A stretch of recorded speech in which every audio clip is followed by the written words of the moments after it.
She was told she didn't belong on this stage.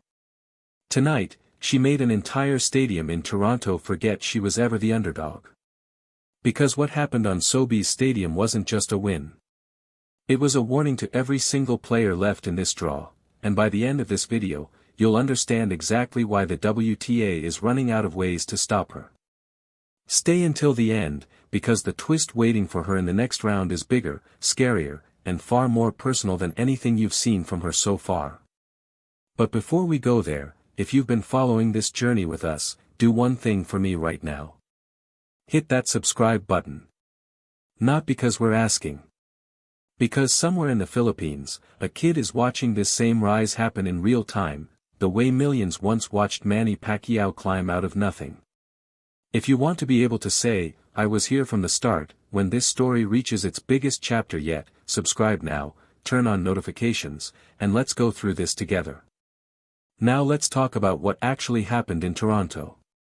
Alexandra Eala walked into the 2026 National Bank Open carrying something most 21-year-olds could never handle, the weight of an entire country's hope, arriving just 2 days after the biggest win of her career.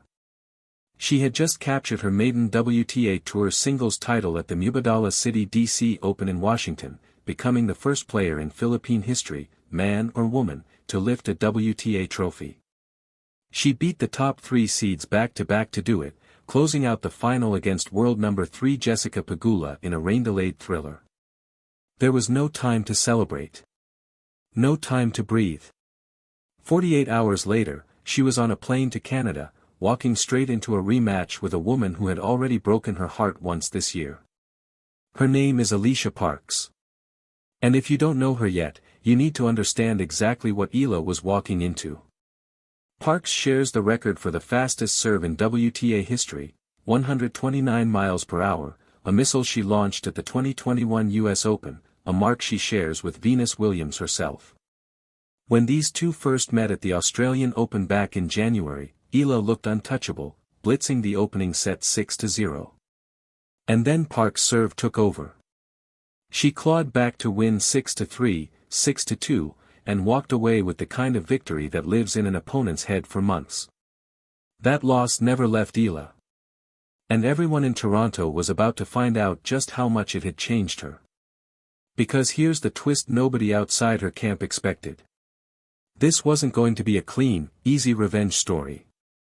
It was going to be a war. Set 1 told a completely different story than January. Eala came out sharp, controlled, relentless, reeling off 5 straight games to close it out 6-1 without ever facing a single break point. The crowd, packed with Filipino fans who had turned Sobeys Stadium into something close to a home game thousands of miles from Manila, was already on its feet. Then Parks reminded everyone exactly why she's dangerous. She dug in, saved break point after break point, and leveled the match at 6-4 in the second set, breaking Eala to love in the 10th game to force a decider. For a moment, it looked like Melbourne all over again. The crowd went quiet. And this is exactly the moment that separates a player who's improved from a player who's just gotten lucky. Eala broke immediately to open the third set. Parks broke straight back to level it at 2-2. Every point from here mattered. And then, in the tensest stretch of the entire match, Eala did something she couldn't do in January. She found another gear when it mattered most, winning the final 4 games in a row to close it out 6-1, 4-6, 6-2. The numbers tell you exactly how she did it. She generated 14 breakpoint chances across the match to Parks 2, a staggering difference in pressure applied. And that wasn't an accident. Eala has become one of the most aggressive returners on tour, stepping inside the baseline, taking Parks' fearsome serve early, and refusing to let the American ever settle into a rhythm. With that win, Eala became the first Filipino player, male or female, to ever win a main draw match at the National Bank Open. She extended a stretch that now sees her win 6 of her last 7 opening round matches at WTA 1000 level this season, with her only slip coming against Teresa Valentova in Doha. It was her 17th career win at WTA 1000 level, and her 10th win in a row whenever she's taken the opening set. And here's the part that should genuinely worry the rest of the draw. This wasn't a fluke run of form. This is a pattern. Eala has been quietly avenging losses to the last several opponents who had beaten her earlier in her career, one by one, methodically working through her own list of unfinished business. After the match, still visibly running on adrenaline from the whirlwind of the past week, Eala admitted the last 24 hours had felt like a blur, her mind bouncing between the next opponent and the disbelief of what she'd just accomplished in Washington. She said she was still learning how to handle this kind of moment, because for her, it was the first time she'd ever had to. But the thing that seemed to move her most wasn't the ranking points or the win itself. It was the crowd. Tournament organizers had to move her match to a bigger stadium after her original court sold out completely, unable to handle the demand. Eala said seeing so many Filipino fans show up and fall in love with tennis meant more to her than almost anything else happening this week, a small sign, she hoped, that this sport could grow back home because of what she's building right now. Here's where it gets even bigger. This win pushed Eala to a career-high ranking of world number 20, as the tournament's 25th seed. And she's not just chasing ranking points anymore. The 2026 National Bank Open is carrying a total women's prize pool of over $7.4 million, a jump of more than 40% from last year, with the eventual champion set to walk away with over $1 million.